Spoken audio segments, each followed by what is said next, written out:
On va tourner ensemble dans Job. On continue cette série de trois sur les trois T de la croix du chrétien.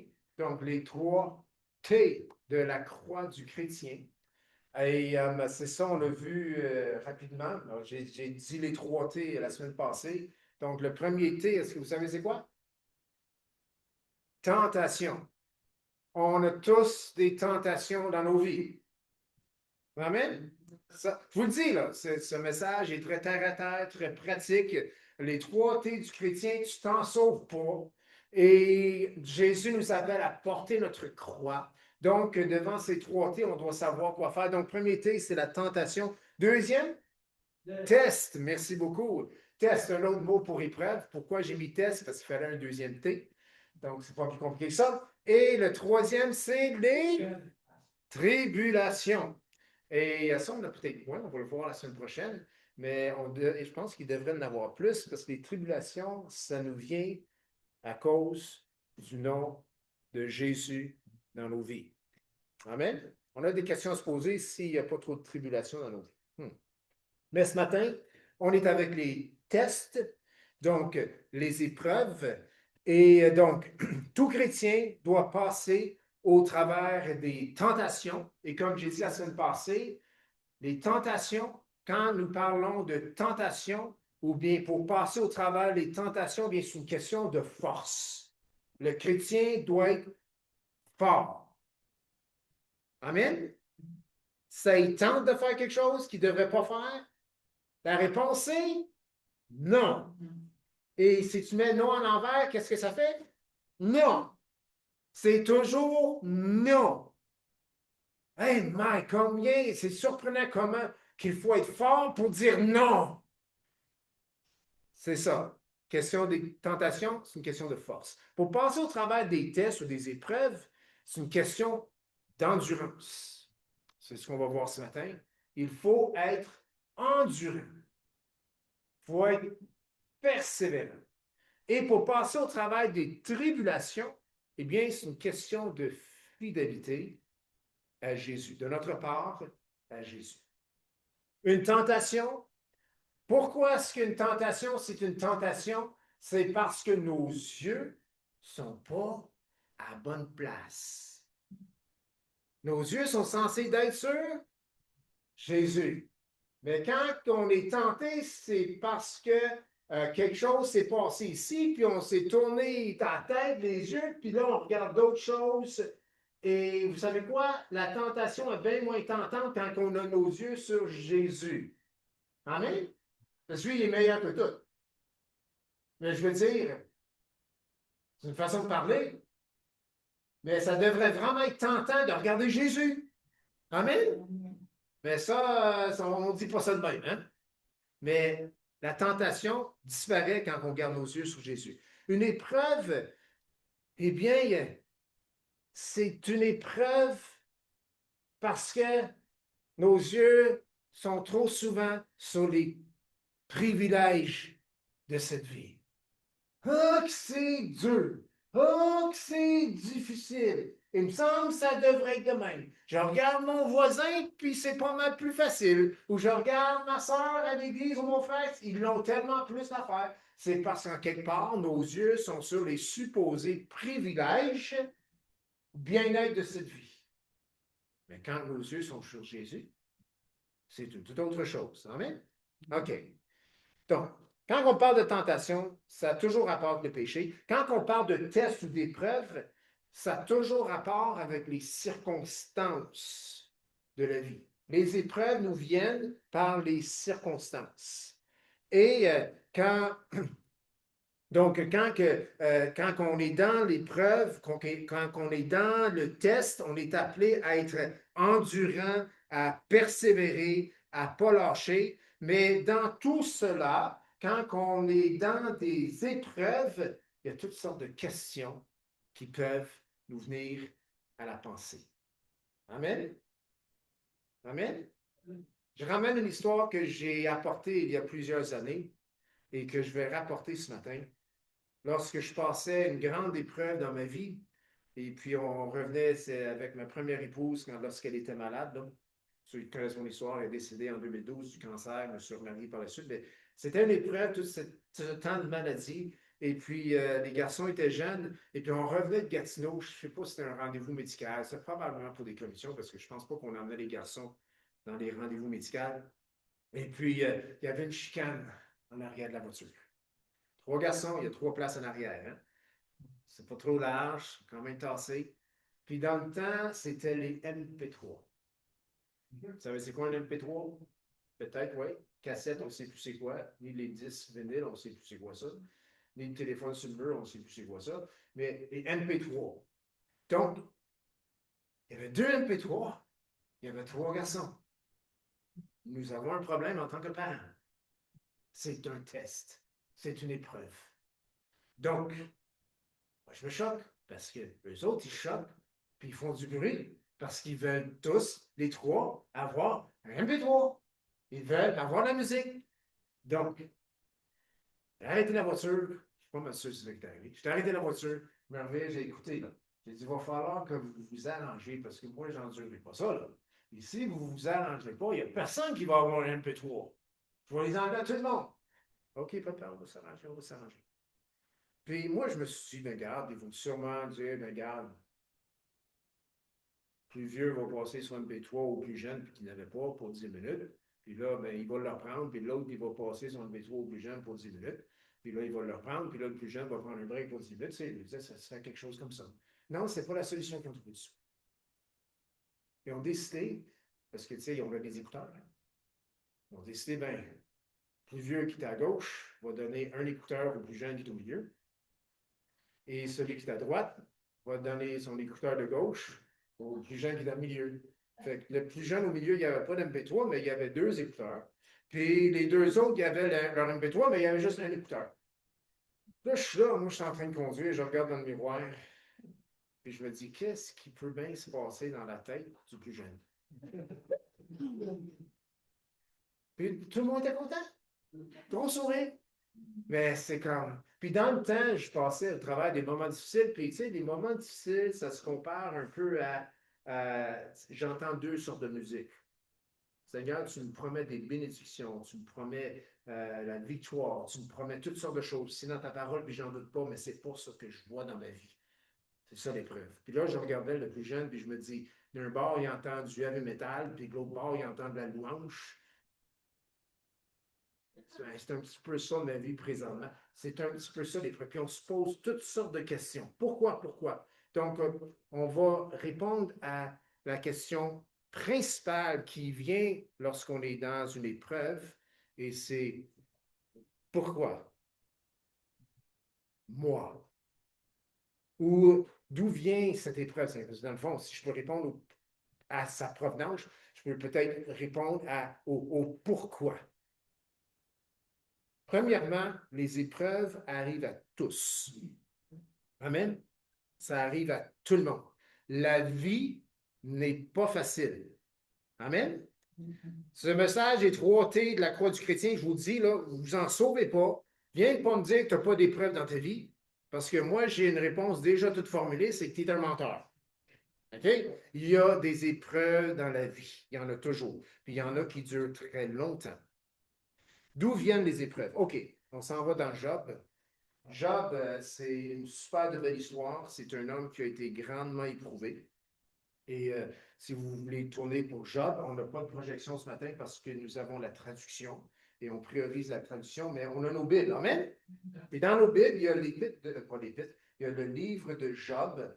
Et donc, c'est juste avant les psaumes. Donc, si vous pouvez tourner. Et je vais lire, c'est ça, en 3 sections. Je vais lire l'introduction à Job. Et Job, il a vraiment été grandement éprouvé. Et d'ailleurs, il y a un passage au verset 21 du chapitre 1 que nous chantons souvent ici. Et c'est le Seigneur a donné, le Seigneur ôté, que le nom de l'Éternel soit loué. Amen. Donc, je vais lire pas trop vite pour rendre la traduction possible. Donc, c'est ça. Donc, Job 1, si on va au verset 6, donc, en répondant à la question d'où viennent les épreuves. On a vu, la tentation, ça ne vient pas de Dieu, ça vient de notre convoitise, ça vient de la chair, ça vient des choses qu'on voit autour de nous. Maintenant, les épreuves, d'où viennent-ils? Verset 6, chapitre 1 de Job. Or, les fils de Dieu vinrent un jour se présenter devant l'Éternel, et Satan vint aussi au milieu d'eux. L'Éternel dit à Satan, d'où viens-tu? Satan répondit à l'Éternel, de parcourir la terre et de m'y promener. Là, je me dis, Seigneur, tu aurais dû lui dire, il va prendre une promenade ailleurs. Mais non, il est partout sur la terre, il se promène. L'Éternel dit à Satan, as-tu remarqué mon serviteur Job? Il n'y a personne comme lui sur la terre. C'est un homme intègre et droit, craignant Dieu et se détournant du mal. Verset 9, Satan répondit à l'Éternel, est-ce d'une manière désintéressée que Job craint Dieu? Ne l'as-tu pas protégé, lui, sa maison et tout ce qui est à lui? Tu as béni l'œuvre de ses mains et ses troupeaux couvrent le pays. Mais étends ta main, touche à tout ce qui lui appartient, et je suis sûr qu'il te maudit en face. L'Éternel dit à Satan, voici tout ce qui lui appartient. Je te le livre, seulement ne porte pas la main sur lui. Et Satan se retira devant la face de l'Éternel. Donc, ça, c'est la petite conversation qui semblait avoir eu lieu entre Satan, l'adversaire, et Dieu. Et puis là, on voit Dieu qui a dit, c'est correct, je te livre tout ce qui lui appartient, mais tu ne touches pas, hein? Tu ne mets pas la main sur lui. Verset 13. Un jour que les fils et les filles de Job mangeaient et buvaient du vin dans la maison de leur frère aîné, il arriva auprès de Job un messager qui dit, les bœufs labouraient et les ânesses passaient à côté d'eux. Des Sabéens se sont jetés dessus, les ont enlevés et ont passé les serviteurs au fil de l'épée, et je me suis échappé moi seul pour t'en apporter la nouvelle. Il parla encore lorsqu'un autre vint et lui dit, le feu de Dieu est tombé du ciel, a embrasé les brebis et les serviteurs et les a consumés, et je me suis échappé moi seul pour t'en apporter la nouvelle. Il parla encore lorsqu'un autre vint et dit, des Chaldéens formés en 3 bandes se sont jetés sur les chameaux et les ont enlevés et ont passé les serviteurs au fil de l'épée, et je me suis échappé moi seul pour t'en apporter la nouvelle. Il parla encore lorsqu'un autre vint et dit, tes fils et tes filles mangeaient et buvaient du vin dans la maison de leur frère aîné. Et voici un grand vent est venu de l'autre côté du désert et a frappé contre les 4 coins de la maison. Elle s'est écroulée sur les jeunes gens et ils sont morts. Je me suis échappé moi seul pour en apporter la nouvelle. Alors Job se leva, déchira son manteau et se rasa la tête, puis se jetant par terre, il se prosterna et dit, je suis sorti nu du sein de ma mère, et nu je retournerai au sein de la terre. L'Éternel a donné, l'Éternel a ôté, que le nom de l'Éternel soit béni. En tout cela, Job ne pécha point, il n'attribua rien d'injuste à Dieu. Amen. Pourtant, il aurait pu. Un homme, beaucoup de succès, beaucoup de richesses, beaucoup de chameaux, brebis, bœufs, belle grande famille, beaucoup de serviteurs. Et en un jour, il perd tout. Toute sa réussite, il le perd. Même sa famille. Je veux dire, je ne sais pas s'il y a une plus grande épreuve que tout ça. Il a tout perdu. Maintenant, en regardant ce passage de Job, puis pour répondre à la question d'où viennent les épreuves, dans le fond, la question c'est viennent-ils de Dieu ou viennent-ils de Satan? Hein, dans le fond, c'est la question à laquelle on veut répondre. D'où viennent les épreuves? Eh bien, nous voyons que l'épreuve de Job a eu son origine dans la réflexion de Satan. Je répète, l'origine de l'épreuve de Job était dans la réflexion de Satan. si on voit au verset 9, si on regarde au verset 9, toujours dans nos Bibles, et Satan répondit à l'Éternel, est-ce d'une manière désintéressée que Job craint Dieu? Quand nous lisons l'histoire de Job, ces quelques versets que nous avons lus, qui avait le motif de faire du tort à Job? Est-ce que c'était Dieu ou Satan? Satan. Là est l'origine de l'épreuve. Dieu, il a louangé Job. Hein, il a dit, hein, as-tu remarqué, mon serviteur, verset 8, Job, il n'y a personne comme lui sur la terre, c'est un homme intègre, droit, craignant Dieu et se détournant du mal. Puis là, la question vient, ah, mais est-ce que c'est d'une manière désintéressée que Job te sert? C'est-à-dire que, est-ce que Job te sert parce qu'il t'aime ou est-ce que Job te sert parce qu'il a reçu plein de choses puis qu'il a eu plein de bénédictions dans sa vie? C'est pour ça vient la réflexion, enlève-y toutes ces bénédictions, puis on va voir vraiment le cœur de Job. Toujours en répondant à la question d'où viennent les épreuves, plusieurs hommes ici ont été papas. Tout le monde ici a eu un papa. Amen? OK. Dites-moi, cher papa, je sais que ce n'est pas la fête des pères, mais pour les papas ce matin, est-ce que en élevant vos enfants, est-ce que vous avez passé du temps pour réfléchir, même aller dans la prière et dire, Seigneur, j'aimerais monter un scénario pour mon enfant parce que je veux l'éprouver, parce que je veux voir si finalement il passe le test. Non, hein? Je pense pas. Hein? Ou Seigneur, montre-moi comment bien mettre des bâtons dans ses roues pour qu'il pique une bonne planche, pour voir là, s'il va se relever, puis s'il va être toujours fidèle à moi, et ainsi de suite. Non, non, je pense pas moi non plus.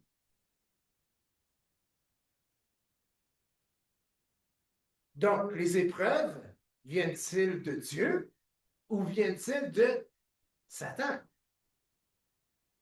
Moi, je pense qu'ils viennent de Satan.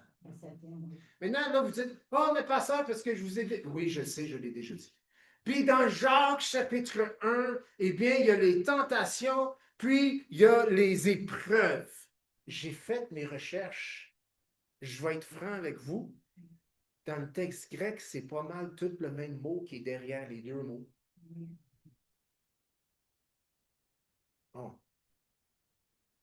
Maintenant, c'est clair dans Jacques que les tentations ne viennent pas de Dieu parce que Dieu ne peut pas être tenté par le mal, parce que les tentations, ça sous-entend que, désolé, je suis un traducteur, ça sous-entend, j'ai été un peu trop vite là, ça sous-entend que Dieu nous pousse vers le mal, puis jamais, jamais est-ce que Dieu va nous pousser vers le mal.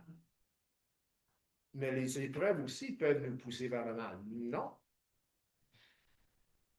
Moi, je pense que oui. Je veux dire, si tu en viens tellement enragé, là, puis comment ça se fait? Puis, veut ou non, là, OK, c'est pas la tentation comme on le sous-entend, c'est-à-dire que, tu sais, c'est, j'aime cette chose, puis j'aimerais ça le prendre, puis Dieu veut pas. Mais dans l'épreuve, c'est comme, ça te pousse pas non plus à nécessairement vers le bien. Amen? Donc, d'où viennent les épreuves?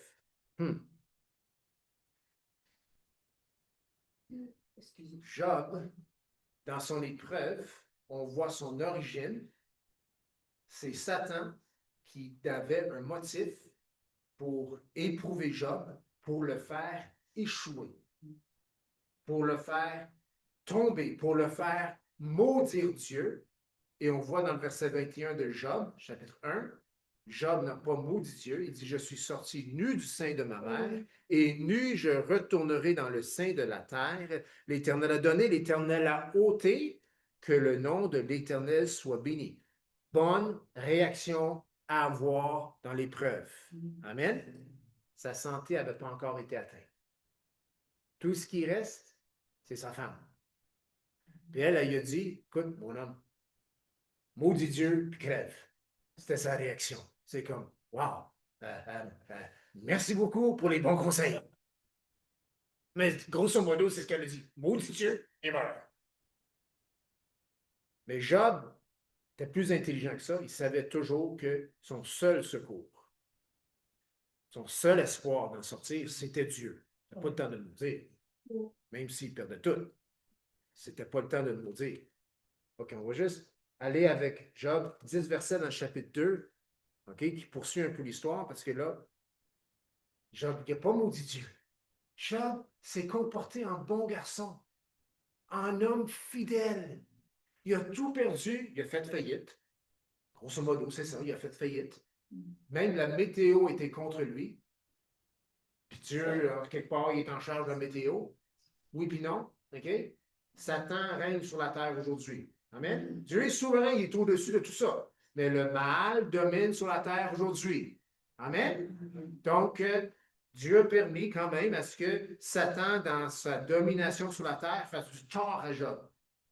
Job n'a jamais maudit Dieu et le plan de Satan, il a échoué. Donc, chapitre 1, 2, verset 1. Or, les fils de Dieu vinrent un jour se présenter devant l'Éternel.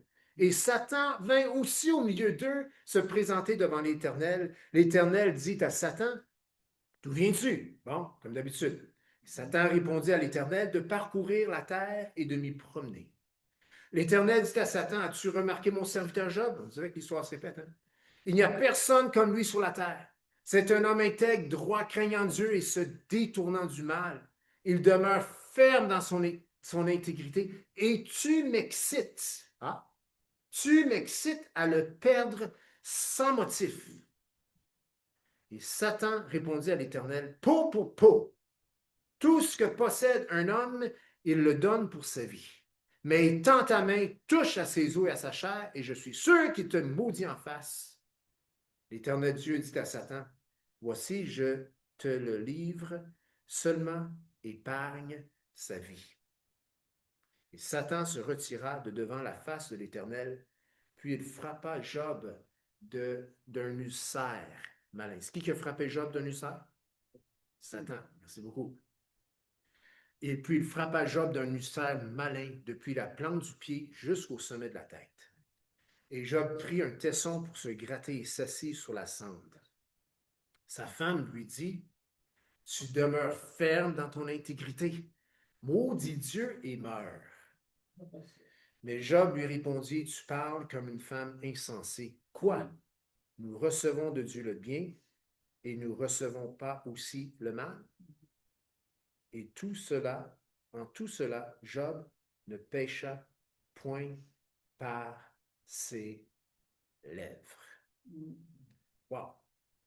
Donc, un homme bien connu, réussite, matériellement parlant, moralement parlant.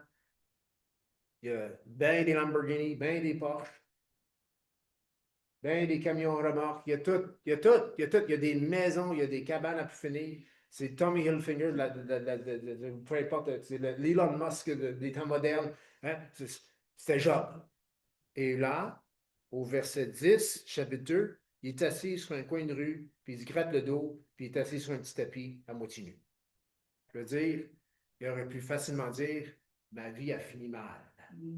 Puis en plus, sa tendre moitié dit, maudit Dieu, il meurt. Merci beaucoup. Wow, toute une épreuve. Mais on voit ici que Dieu dit à Satan qu'il l'excite sans motif. C'est Satan qui veut que Dieu se tourne contre Job. Maintenant, je suis très conscient, et il faut comprendre ici, que Dieu a permis la chose. Amen?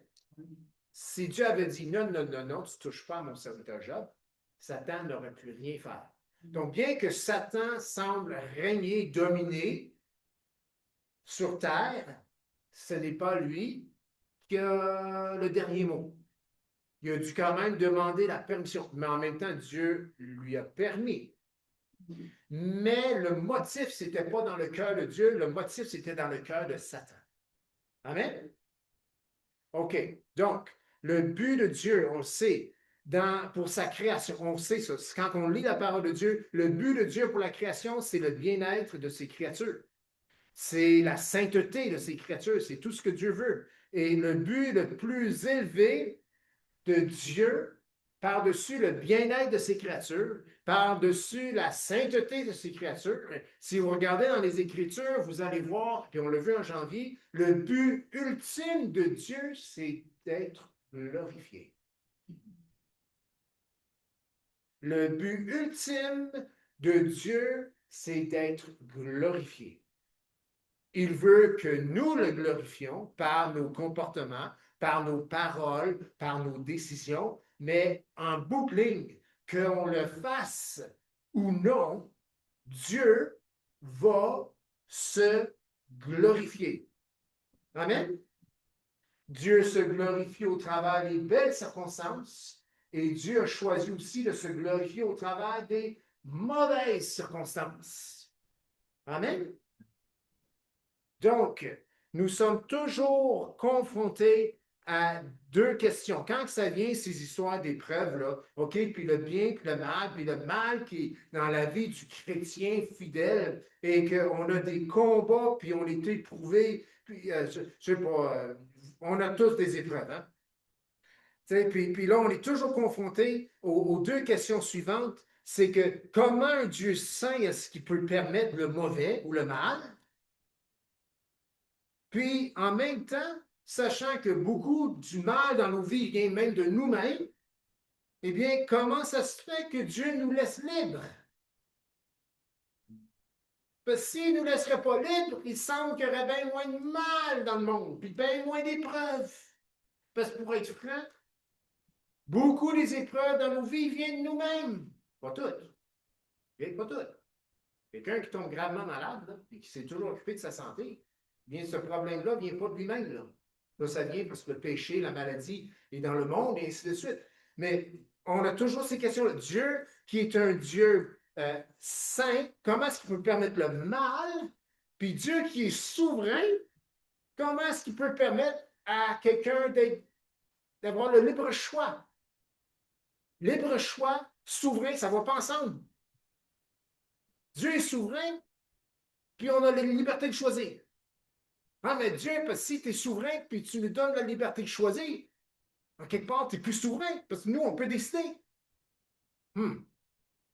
C'est toujours des questions. Bon, je les ai formulées un peu de manière théologique, là, mais Dieu qui décide tout, comment ça se fait qu'il laisse nous décider? Ça ne marche pas. Tu dis, Dieu, que tu décides tout, mais tu nous laisses décider. Non, si tu décides tout, tu ne peux pas nous laisser décider.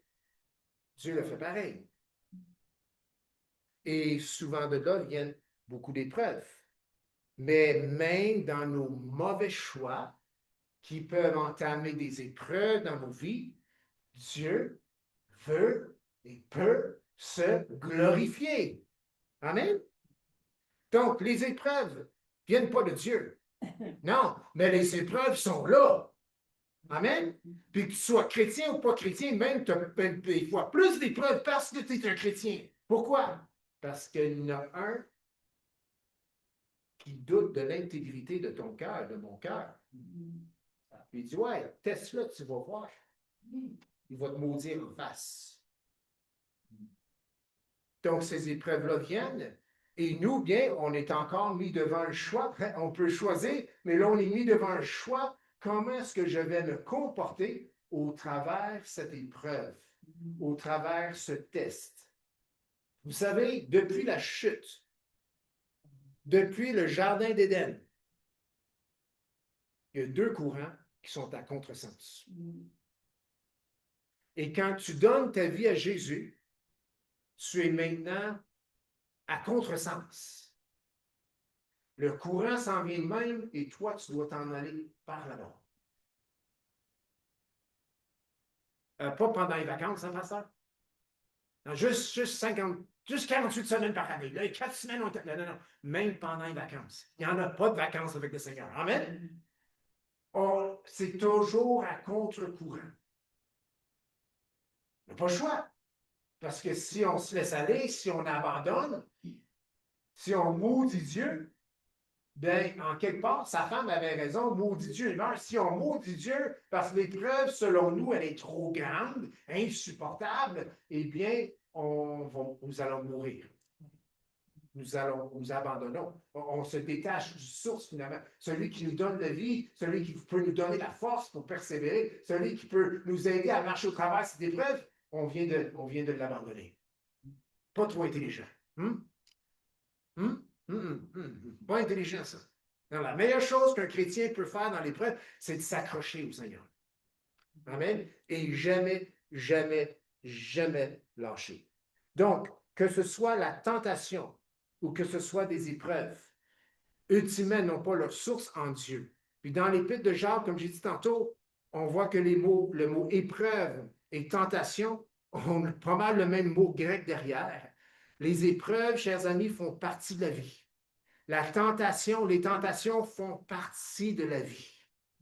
Et font partie de la vie des chrétiens qui sont sous le dôme, ou sous, sur la terre et sous, en quelque part, la domination du mal. Parce que le mal, là, OK, comme le soleil, comme la pluie, là, ça tombe sur tout le monde, là, eh bien, la domination du mal affecte la vie de tout le monde qui sont physiquement sous ce règne. Amen? Écoute, croyons pas au mensonge que quand tu es chrétien, tout va bien et tout est facile, là. Non, non, non, tu n'as pas changé de planète. Tu n'as pas changé d'univers. Tu n'as pas changé. Il n'y a rien de ça qui a changé. Tu es encore sur la terre et Dieu t'appelle d'être fidèle. Et les épreuves vont être là. Mais Dieu, bien que Dieu n'a pas encore dit c'est terminé, vous savez, un jour, ça va être terminé. Vous savez que Satan, son temps est compté. Amen. Vous savez que le dernier ennemi, la mort, a une fin aussi. Pas encore. Okay? Le dernier ennemi, si tu vois l'Apocalypse, le dernier ennemi, la mort, il n'est pas mort encore. C'est pour ça qu'il y a encore du monde qui meurt aujourd'hui. Même les chrétiens. Celui-là n'a pas été vaincu encore. Mais la mort spirituelle a été vaincue, mais la mort physique, pas encore. Ça s'en vient. Mais on est toujours, en tant que chrétien, on est dans ce monde. La tentation, les épreuves, les tests, les tribulations vont nous tomber dessus. Je vous le dis, ça n'a pas le choix parce qu'à cause de l'aquarium, si vous voulez, dans lequel nous sommes, bien que nous avons le salut en Jésus, mais Dieu, dans tout cela, a décrété, a décidé de se glorifier au travers ces choses. Dieu, dans sa grande sagesse, dans sa grande intelligence, parce qu'il est extrêmement intelligent. L'intelligence est à Dieu. Amen. Il a trouvé une manière de faire en sorte que par le mauvais, il vient du bon. Que par l'épuisement vient le repos. Par la faiblesse vient la force. Puis seul Dieu peut le faire. Et le chrétien qui, dans l'épreuve, sachant d'où vient l'épreuve, sachant qu'il ne peut pas l'éviter, hein, des fois on voudrait juste, regarde, je vais me réveiller demain, ça va être parti. Non, non, non, c'est encore là, OK? Mais qui, au travers ça, qui ne marche pas dans le déni, qui marche qui marche d'une manière intègre, avec toute sa tête, avec tout son cœur, eh bien, il peut traverser cela et puis par la grâce de Dieu, dans le mauvais, dans l'épreuve, devenir encore plus fidèle, devenir encore plus fort, devenir encore plus intègre, devenir encore plus honnête à cause qu'il y a eu une épreuve dans sa vie. Amen. Bien que cette épreuve, c'est pas né dans le cœur de Dieu. Dieu, en tant que Père, il n'a pas dit, ben, mon jeune homme, mon fils, je vais maintenant te mettre dans un scénario qui est difficile parce que je veux t'éprouver, je veux voir si ton cœur est intègre. Non, non, non, Dieu ne fait pas ça. Le plan n'est pas dans le cœur de Dieu, pas selon ce qu'on a lu. Mais Dieu l'a permis. Et Dieu a aussi décrété quelque chose encore mieux, c'est que au travers de ça, si tu marches dans mes voies, je vais le glorifier. Amen. Et ça vient de Dieu. Amen. Trouvez-moi un chrétien fort ou une chrétienne forte. Les plus forts, les plus fortes, c'est ceux qui ont traversé de grandes épreuves et qui n'ont pas abandonné. Amen. Maintenant, si tu as abandonné, c'est pas la fin du monde. C'est jamais trop tard de bien faire. Amen. Puis, tu sais, la meilleure façon de traverser cette vie, c'est d'apprécier le contexte dans lequel on vit. C'est d'apprécier le combat. Tu sais, c'est comme, oh, un autre combat. Oh, une minute là. On est déjà mal parti. Oh, un combat. OK, j'ai mon armure. OK, j'ai la parole de Dieu. OK, j'ai la prière. J'ai tout ce qu'il me faut pour passer au travers et j'ai cette promesse que Dieu va se glorifier. Romains 8, 28 nous dit, nous savons du reste. Du reste, il y a bien des affaires dans le du reste. C'est tout le reste. Nous savons du reste que toute chose, pas quelque chose, toute chose concourt au bien de ceux qui aiment Dieu. Dans toute chose, il y a quoi? Il y a les tentations, il y a les épreuves, il y a les tribulations, il y a ta femme, il y a ton mari, il y a ton garçon, il y a tes petits-enfants. Toute chose, c'est tout là. Nous savons du reste que toute chose concourt au bien de ceux qui aiment Dieu. Il y a juste un seul critère. Aimer. Toute chose, du reste, toute chose concourt au bien de ceux qui aiment Dieu, de ceux qui sont appelés selon son dessein. Nous sommes appelés? Amen. Si on est là, on est appelés. Ah, aimer Dieu. Ça, on peut grandir là-dedans. Seigneur, comment est-ce que je peux t'aimer mieux aujourd'hui? Et puis, au travers de l'épreuve, veuille ou non, notre amour pour Dieu est testé. Au travers de la tentation, veuille ou non, notre amour pour Dieu est testé. Mais la parole de Dieu promet que cette épreuve, que cette tentation, que cette tribulation va concourir à mon bien et cela dépend de l'amour que j'ai pour Dieu, dans mon cœur pour Dieu. Amen. Seigneur, que notre amour puisse grandir, que notre passion pour toi puisse se multiplier, que notre désir d'être fidèle envers toi puisse, inonder tous les aspects de notre vie. Les épreuves, quand c'est une question d'épreuve, c'est une question d'endurance. Qu'est-ce qui fait en sorte qu'un mariage endure, qu'un mariage continue, qu'un mariage ne se brise pas? C'est par l'amour que nous avons pour l'autre. Amen. Le sacrifice qu'on est prêt à faire pour l'autre, ça va tellement mieux quand les deux sacrifient. Amen. Pas juste un. Mais s'il y en a juste un, je peux vous dire, Dieu va se glorifier au travers de cet un ou cette une. Amen. Parce que Dieu a dit que toute chose concourt au bien de ceux qui aiment Dieu et de ceux qui sont appelés selon son dessein. OK. Les épreuves, d'où viennent-ils? Bien, ils ne sont pas nés dans le cœur de Dieu. Dieu les permet, mais ils proviennent de l'adversaire. C'est bien le bon mot, là. Dans le grec, là, nous, on l'appelle Satan, là, mais adversaire. Il est adverse à la volonté de Dieu dans nos vies. Il est adverse aux chrétiens. Il est adverse à l'enfant de Dieu. Il veut ralentir, restreindre les choses, faire reculer les chrétiens. OK. Dans l'épreuve, quelques mises en garde ici dans l'épreuve. Premièrement, puis dans le fond, c'est la seule mise en garde que je vais vous donner, mais je vais comme le développer en quelques points. Il ne faut jamais, jamais baisser les bras. Amen. L'image me vient de Moïse, qui devait garder ses deux mains dans les airs devant ce combat intense entre Amalek et le peuple de Dieu. Et quand il baissait les bras, le camp ennemi venait plus fort. Quand il remontait les bras, le camp de Dieu, le peuple d'Israël venait plus fort. Fait que, oh, on est vaincu, oh, on est victorieux, oh, on est vaincu. Moïse faisait un wiper. Non, il faut les garder en l'air. Fait que qu'est-ce qu'il a fait? Il était fatigué. Fait que, il y a eu Josué, puis Hur, je pense, Our. Ils sont venus un chaque part, puis ils ont tenu ses mains. Je peux juste imaginer Moïse à la fin de la journée. Mais les mains étaient encore dans les airs. Puis ils ont eu la victoire. Mais il ne fallait pas baisser, jamais baisser les bras. Tout comme nous pouvons succomber à la tentation, ça c'est baisser les bras, tout comme nous pouvons succomber ou échouer ou faire échec lors d'une épreuve. Écoute, la réalité, c'est que quand c'est une épreuve, il y a beaucoup de vent. Puis le bateau, là, il y a de la misère à rester en ligne droite.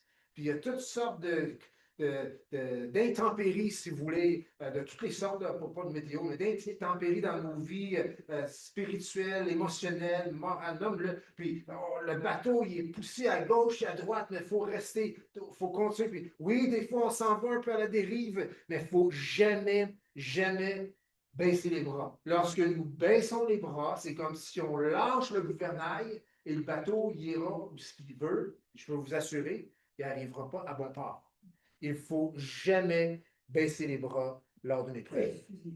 L'échec, je vais vous dire comment commence l'échec dans une épreuve. Okay? Là, dans tout ce que je dis, là,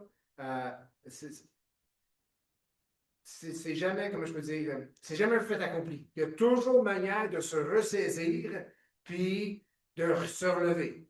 Amen? Mais l'échec commence avec les quelques petits mots suivants qui sont « je suis plus capable ». Vous l'avez déjà dit ça, là? Je suis plus capable. C'est pas je ne suis plus capable, c'est je suis plus capable. Je suis plus capable. Pourquoi que c'est. Puis ça, là, quand ça s'en vient à ça, là, ça, c'est une lumière rouge pour le chrétien. Là. OK? Parce que juste là, quand on dit je suis plus capable, on peut leur phraser autrement, on est en train de dire tu ne donnes pas, Seigneur, la force que j'ai besoin. Seigneur, tu m'as abandonné parce qu'avec toi, je serais capable, mais moi, je ne suis plus capable. Ça fait que tu n'es plus là. Quand nous disons je ne suis plus capable, c'est une grande lumière rouge. Puis nos paroles sont importantes. Ce qu'on dit, on entend, puis ça dicte un peu le chemin sur lequel on est. Donc, quand on dit je ne suis plus capable, c'est ça qu'on fait là. Toi là, hey, tu as donné la permission. Puis regarde où je suis rendu. Je ne suis plus capable. Toi, tu es capable de me sortir de là. Toi, tu es capable de changer mes ronces. Moi, plus capable. Toi, capable, puis tu fais rien. C'est ça qu'on est en train de dire. Mais c'est pas vrai qu'on n'est pas capable. Parce que Dieu est avec nous. Amen. OK. Un autre signe. Des plaintes. Se plaindre. On ne fait pas ça, hein? Oh non, je sais. Mais il faut le dire pour les autres qui vont écouter sur YouTube. Il ne faut pas se plaindre. Mais quand est-ce que ça sort, les plaintes? Quand l'épreuve vient. Ah, là, c'est plus les lamentations de Jérémie, c'est les lamentations de Peter. C'est les lamentations de Jacques. Puis on a-tu le long à dire, puis dans le fond, on est toujours en train de dire la même affaire, puis Dieu doit dire lui-même qui se répète, c'est-tu dole, un peu, puis on se plaint. Puis ça se peut que l'épreuve est là parce qu'on se plaint. Puis peut-être Dieu veut se glorifier dans nos vies en faisant en sorte qu'on se plaigne. Non, mais je veux dire, ça, c'est dans le domaine du miracle. Si tu vis avec un plaignard ou une plaignarde, là, c'est à l'arrêt de se plaindre. Toi, tu dis, Dieu est vivant, Dieu est grand, Dieu est puissant. Wow! Il ne se plaint plus. Wow, Dieu, tu es grand. Wow! Hein? Des fois, celui qui passe au travers des l'épreuve et qui en a passé par d'autres et qui a appris que de se plaindre fait rien d'autre qu'aggraver les choses. Et dans le fond, c'est une autre façon de dire à Dieu, j'ai rien appris puis je veux rien apprendre. Eh bien, quand il y a des plaintes, eh bien, c'est juste un autre doigt pointé vers Dieu. 1 Corinthiens 10, verset 6, eh bien, on ne tournera pas, mais je vais juste comme le résumer. Paul dit que ça nous sert d'exemple. Il parle des Juifs qui marchaient dans le désert. Puis qu'est-ce qu'ils ont fait, les Juifs, quand ils ont traversé le désert? Des plaintes, des critiques, puis ci, puis ça. Puis qu'est-ce qui est arrivé? Ça a mal fini. Ils ont fait des ronds dans le désert pour 40 ans. Je veux dire, ça, c'est long, ça. Non, je veux dire, 40 ans, c'est long, ça. 40 jours, c'est long. Imagine, 40 ans tourner dans le désert. Pourquoi? Pour attendre que toute la génération qui s'est plainte meure et que la nouvelle génération, qui elle n'est pas supposée de se plaindre, puisse rentrer dans la terre promise. Quelque sorte, Dieu n'aime pas les plaintes. Jésus ne s'est pas plaint. Jamais dans les évangiles est-ce qu'on voit Jésus qui se plaint parce que c'était trop souffrant, parce que c'était trop difficile. La seule plainte, si vous voulez, que Jésus a comme donnée, c'est jusqu'à quand? Pour combien de temps est-ce que je dois endurer ou être avec ces incrédules? Jésus, pour lui, il avait la misère avec l'incrédulité, puis je pense que c'est tout à fait normal. Mais on voit, il y a un exemple clair dans les Écritures, dans 1 Corinthiens 10, verset 6, que ces plaignards qui ont péri dans le désert nous servent d'exemple. Eux aussi, ils étaient éprouvés. Mais ils ont choisi d'aller vers les plaintes, vers les critiques, vers la rébellion. Donc, ça nous sert d'exemple. Hey, si je t'ai éprouvé, non, Seigneur, je refuse de me plaindre. Seigneur, ouvre mes yeux. Qu'est-ce que je peux apprendre? Comment est-ce que je peux devenir plus comme toi, Jésus, au travers de cette épreuve? Les vents, le contre-courant, Seigneur, qu'est-ce que je peux apprendre? Seigneur, je te donne gloire de ce que je vais devenir en traversant cette épreuve, en traversant cette difficulté dans ma vie. Seigneur, je te donne gloire que tu me fortifies, que tu me rends fort. Seigneur, je prends ta pensée. Je sais d'où ça vient. Je sais que tu ne veux pas me faire échouer. Je sais que tu n'avais pas comme plan de me faire trébucher aujourd'hui. Non, non, non, non. J'ai un adversaire. Et oui, je suis dans un monde où cet adversaire domine.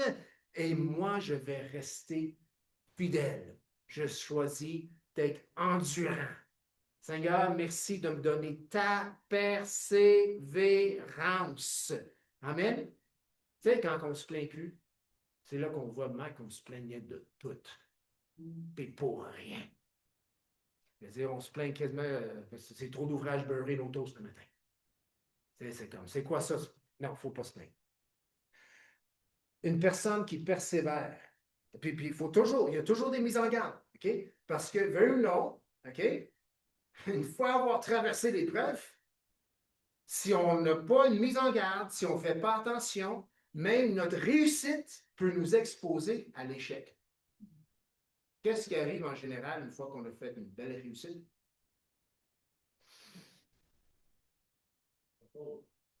Hey, ma foi est beaucoup plus grande, hein? Regarde ce que j'ai fait dans le nom de Jésus. Ouais.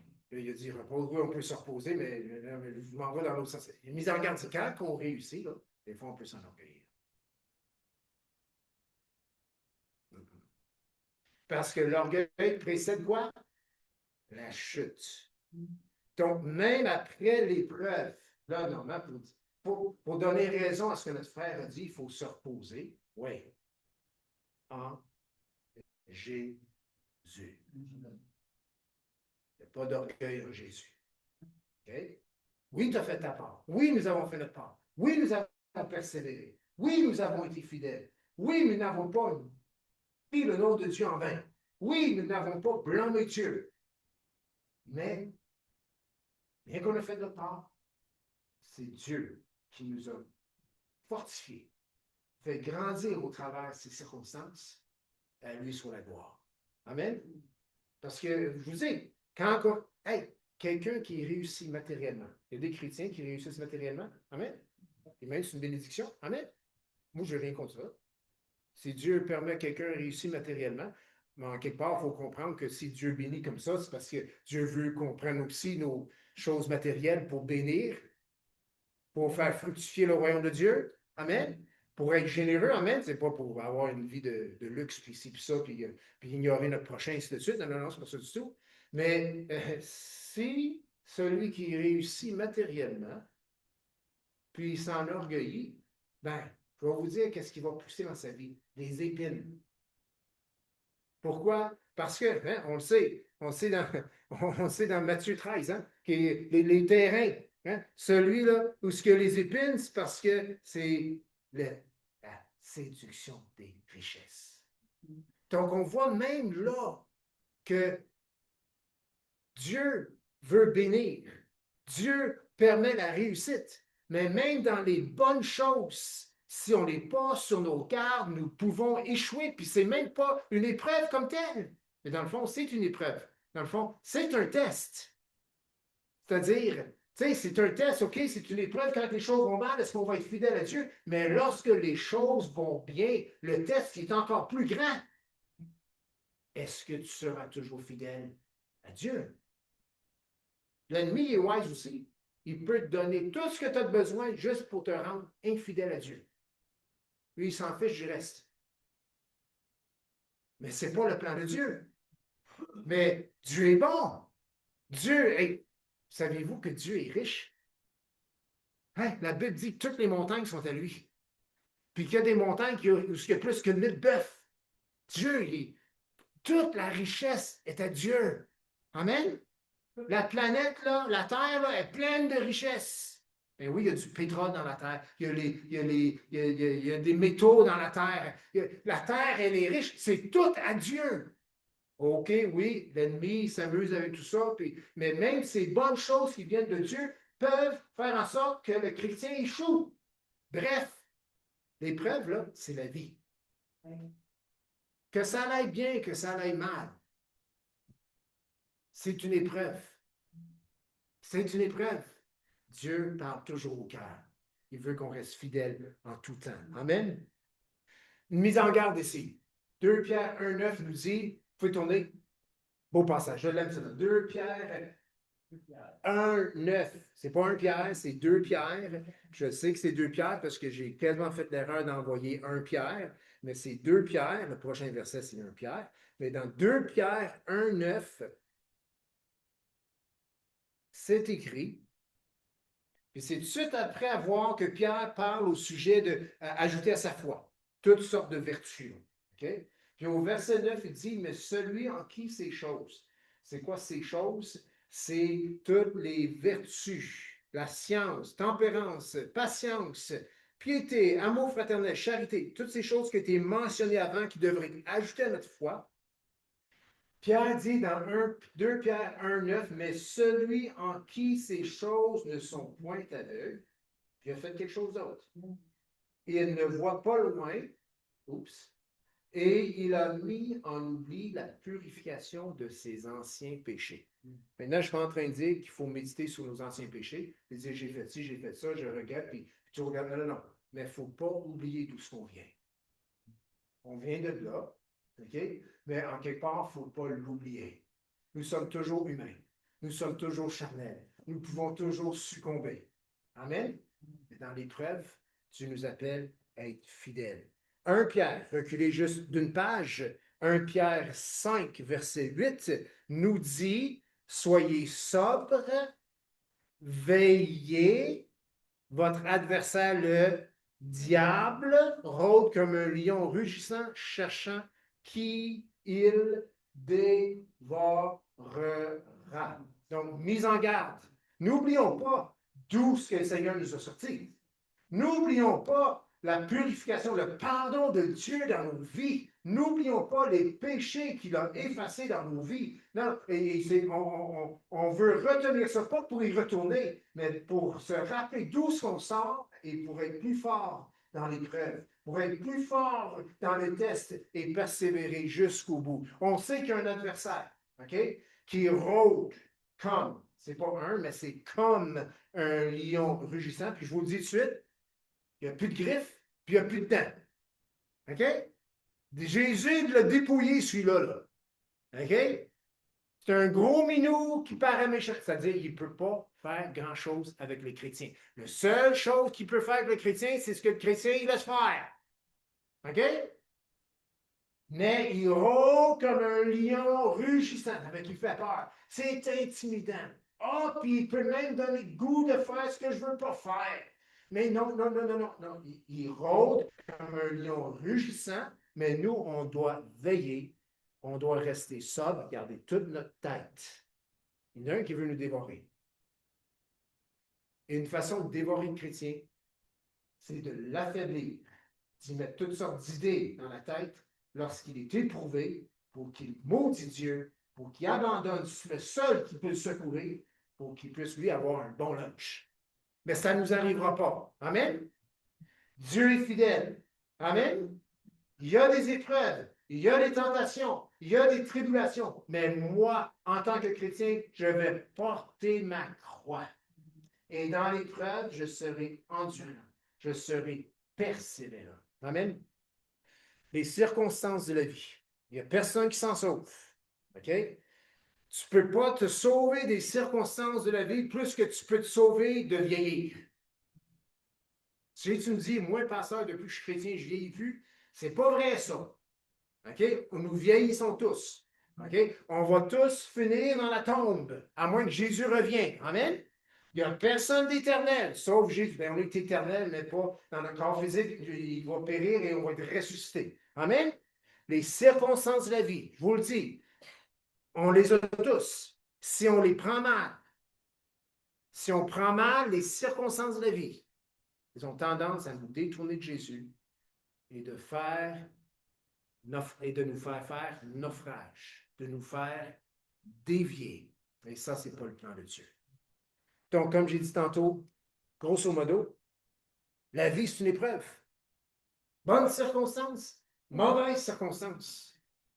Dans les mauvaises circonstances, il y en a qui vont maudire Dieu. Dans les bonnes circonstances, ils vont l'oublier.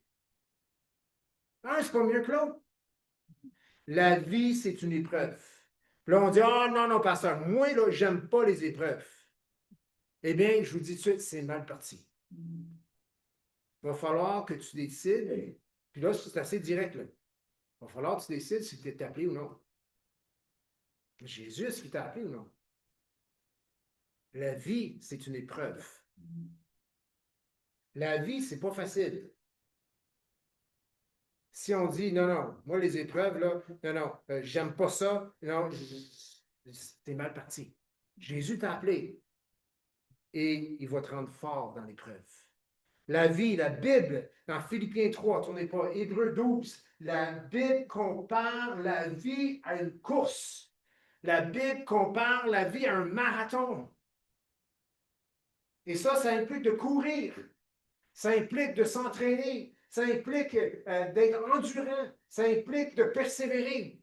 C'est ça, la vie et même la vie du chrétien. Donc, chers frères et sœurs, soyons vigilants. Place pas ta confiance dans tes forces. Ne place pas ta confiance dans ta chair. Ne place pas ta confiance dans ton passé même ou dans tes capacités ou tes aptitudes. Non, non, non. Et même lorsque tu as un succès, ne t'arrête pas sur le succès. C'est juste un parcours, c'est juste une continuité. Et l'apôtre Paul, dans Philippiens, chapitre 3, il disait, je cours la course. Et comment, qu'est-ce qu'il fait? C'est quoi sa perspective en courant dans la course? Il veut saisir le prix de la vocation céleste. Ses bras-là sont tendus. Il court, ses bras sont tendus pour saisir le prix.